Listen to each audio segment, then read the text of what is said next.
My name is Alina Wright. I'm 34 years old. And I didn't know the end of my relationship would arrive without shouting, without slammed doors, without even a raised voice until my boyfriend said one sentence and waited for me to react. We'd been together for 3 years, living together for a year and a half. From the outside, we were stable, comfortable, the kind of couple people stop worrying about, the kind that settles into routine so quietly you don't notice when they start replacing effort. I worked from home as a software consultant, long hours, flexible schedule. He worked a corporate job that kept him at the office most days. Our evenings had rhythms. I cooked, we ate together, we watched something mindless, we slept. I thought that was love agging gracefully. About 2 months ago something shifted. He came home later. His phone stayed in his hand longer. Conversations shortened.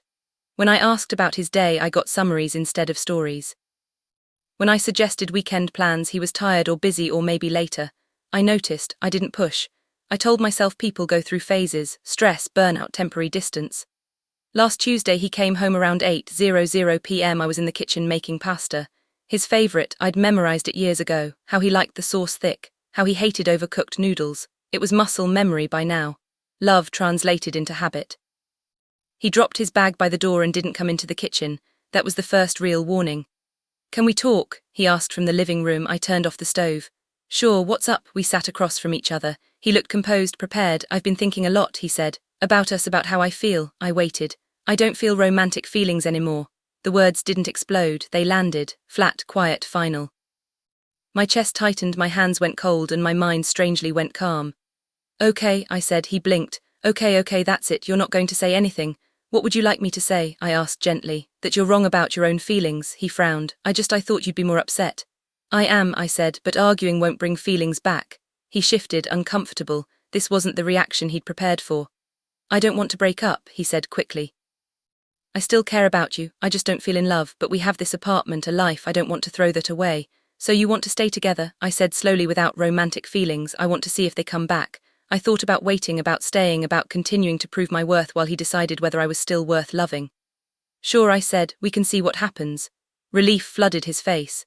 "Thank you," he said, "I appreciate you being understanding." I went back to the kitchen, finished cooking, served 2 plates. We ate in near silence. That night, as I stared at the ceiling, I understood something clearly for the first time. He didn't want love, he wanted comfort without obligation, and I had said okay. Not because nothing would change, but because everything was about to. The first thing I stopped doing was cooking. Not dramatically, not denounced, I just didn't. Wednesday night he came home around the same time as always. I was at my desk, headphones on, deep into work. I heard the door open, the familiar sound of keys dropping into the bowl by the entryway. A few seconds passed, then footsteps, slow searching. He appeared in the doorway of my office. "Did you not cook tonight?" I took off my headphones. "No," he frowned. "Oh, are we ordering something?" "I'm not hungry," I said. "You can order whatever you want." He stood there for a moment, processing that. "You always make dinner," he said. "I did," I replied, past tense. His jaw tightened. "Is this because of what I said yesterday?" "Partly." "That's really petty, Alina." I leaned back in my chair.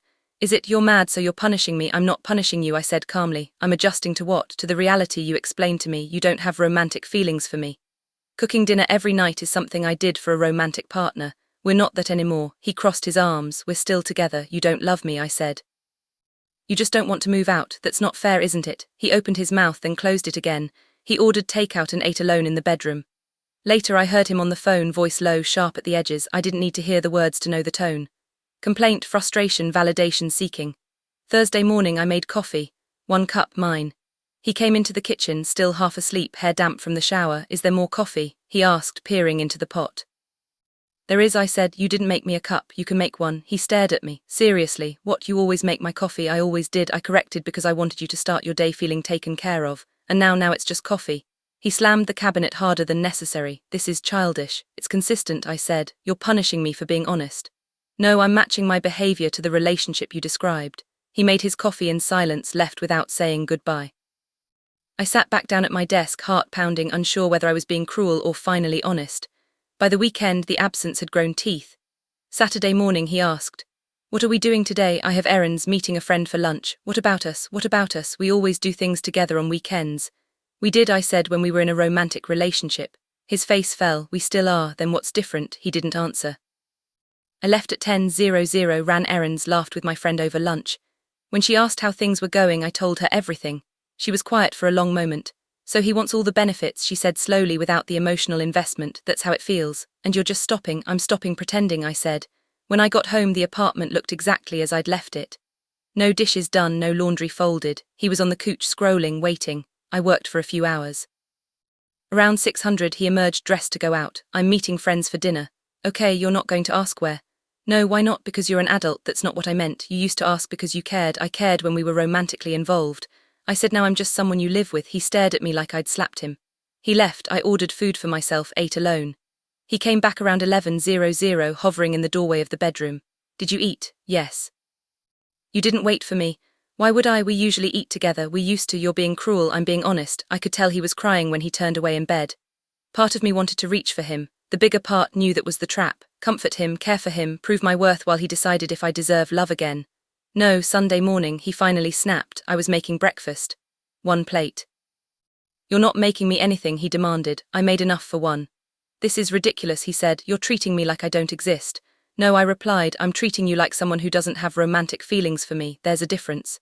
He sank into a chair, hands in his hair. I said I wanted to see if feelings could come back. And I said, okay, I said, but that doesn't mean I keep auditioning for a relationship that already ended. So what are we now? Roommates? I don't know, I said. What do you want us to be? I want us to be what we were required, love, I said softly. You don't have that anymore. He had no answer. I washed my plate, left him at the table. By evening the apartment felt like neutral territory, not hostile, just empty, and I could feel it. His panic growing as the comfort he'd taken for granted slipped away. By Monday the silence had weight. Not the peaceful kind, the kind that presses against your chest, reminds you of every word left unsaid. We moved around each other like strangers sharing a temporary space. Careful, distant, hyper. He left early for work, came home late. When we did speak it was transactional. Have you seen my charger? No. Did you pay the internet bill? Yes. Nothing else. On Tuesday night he finally broke. I was on the couch reading when he stood in front of me, blocking the light. His shoulders were tense, hands clenched like he was holding himself together by force. This can't keep going, he said. I marked my page and looked up. Okay, you're being intentionally cold. I'm being consistent. No, he snapped. You're acting like you don't care at all. I studied his face, tired, frustrated, scared. I care, I said. That's why this hurts. But caring doesn't mean I keep doing emotional labor for someone who's checked out. I haven't checked out, he insisted. I'm just confused, and you're allowed to be, I said, but confusion doesn't entitle you to my effort. He ran a hand through his hair. I'm scared of what? That if I leave I'll realize I made a mistake, I nodded. That's a real fear, and what if my feelings come back, he asked. What if they come back too late? That's a risk, I said gently. But you don't get to hold me in limbo because you're afraid. That's not what I'm doing. It is, I said. You want me here, loving you, supporting you, keeping everything stable just in case you decide you still want me. He stared at the floor. I don't want to lose you. You lost me the moment you said you didn't have romantic feelings, I replied. Everything since then has been damage control. He looked up sharply. So you've already given up on us? No, I said you did. You just expected me to keep trying anyway. The words landed harder than I intended. He sat down heavily on the armchair, elbows on his knees. I don't know what I want, he admitted. That's okay, I said. Take the time you need, but while you figure it out I'm not going to keep giving you relationship benefits. You make it sound so calculated. It's self-respect. He laughed bitterly.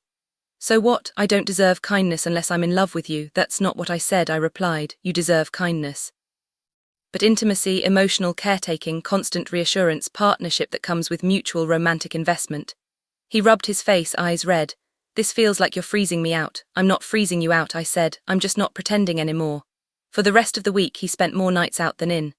Came home smelling like beer and unfamiliar cologne. Talked on the phone in hushed voices, packing the balcony. I didn't ask who he was talking to. I didn't need to. Thursday night he tried again. I miss you, he said, standing in the kitchen while I made myself dinner. I didn't look up. You miss what I did for you. That's not true. Then tell me, I said quietly. One thing you miss about me that isn't a service I provided. Silence stretched, his mouth opened, closed. You were always there, he said finally. For you, I replied. That's still about what I gave. He had nothing else. His shoulders slumped, the fight draining out of him. I want us to go back to how things were, he said weakly. No, I said, why not? Because how things were was a lie, I answered. You weren't happy, you just hadn't left yet. He stared at me like he was seeing me for the first time. That night I heard him crying in the bathroom. I stayed where I was, not because I didn't care, but because comforting him would have undone everything I was finally doing to protect myself. Friday night he didn't come home. At 7:14 p.m. my phone buzzed.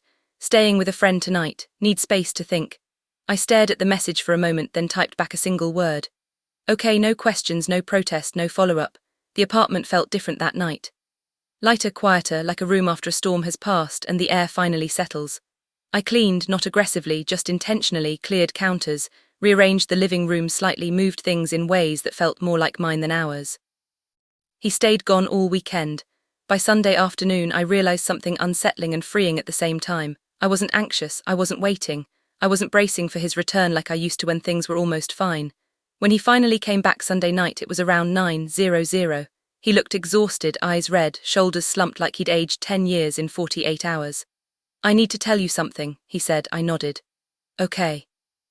He sat down across from me, hands clasped so tightly his knuckles were white. I've been talking to someone, he said, a woman from work. There it was, the missing piece sliding neatly into place. It wasn't physical, he rushed to add, but there's been an emotional connection. I think that's why my feelings for you faded. I felt a strange calm wash over me. Not relief, confirmation. Okay, I said, that's all you're going to say. What else is there to say? I asked. You didn't wake up one day and randomly stop loving me. You redirected your feelings somewhere else. I didn't cheat. Emotionally you did, I said, but I'm not interested in debating definitions. He swallowed. So what happens now? Now you decide, I said. Her or me? He flinched. I don't want to lose you. You already did, I said gently. Tuesday night. Everything after that was just the echo. Tears spilled over. I'm so sorry. I never meant for this to happen. I believe you, I said. But believing you doesn't change the outcome. Can you forgive me? Eventually, I said, but forgiveness doesn't mean reconciliation. It just means I won't carry anger with me. He nodded slowly like the finality was sinking in. So we're done. I think we've been done for a while, I said. We're just being honest about it now. I'll start looking for a new place. Take your time, I replied. I'm not trying to punish you, but we both know this can't continue. He went to the bedroom. I stayed on the couch. The apartment felt like a waiting room. Two people paused between chapters, neither belonging here anymore. He moved out 3 weeks later. No screaming, no accusations, no last-minute pleas. We divided things quietly. Furniture, dishes, shared purchases reduced to lists and logistics. It felt less like a breakup and more like acknowledging something that had already ended. The day he left, I stood in the doorway and watched him load the last box into his car. Take care, he said. You too, I replied. And that was it. 6 weeks have passed since then. I ran into him once at a coffee shop near my place. We were polite, asked how the other was doing, didn't linger. He looked lighter, happier. I was genuinely glad for him. A week later, a photo appeared on my feed, him and the woman from work, official now, smiling, arms around each other. I felt nothing. Friends keep asking if I'm okay. I tell them I am, and it's mostly true. Breakup hurt, but not nearly as much as the weeks before it. The waiting, the uncertainty, the slow erosion of self-worth while I tried to be enough for someone who'd already left emotionally. That hurt more than the ending ever did. I learned something important in those weeks. When someone tells you they don't love you anymore, believe them. Don't argue, don't audition. Don't perform love in hopes they'll change their mind. I could have fought, could have begged, could have tried to win him back with grand gestures. Instead, I accepted it and quietly withdrew. I stopped cooking, stopped caretaking, stopped holding the relationship together by myself. And in doing so, I revealed the truth. He didn't miss me. He missed what I did for him. The comfort, the routines, the ease of being loved without effort. Once those disappeared, there was nothing left to hide behind. The habit I changed was small, almost invisible, but it carried the weight of everything I'd been giving without receiving. Now the apartment feels like mine again. I'm dating casually, slowly, thoughtfully, paying attention to how it feels to be with someone who shows up without being asked. Sometimes people ask if I miss him. I miss the idea of who I thought he was before he checked out. But the person he became, the one who wanted all the benefits with none of the emotional investment, I don't miss that at all. When you stop doing the things that hold a relationship together, you find out if there's anything underneath. In my case, there wasn't, just two people going through the motions. One of them waiting for the other to notice it was already over. He noticed and everything stopped quietly, inevitably. I'm okay with that now, more than okay. I'm building something new, something that doesn't require me to prove my worth every day, something mutual. If you enjoyed the story, hit like and subscribe for more story, share this story. You are not alone. God bless you, thanks for watching.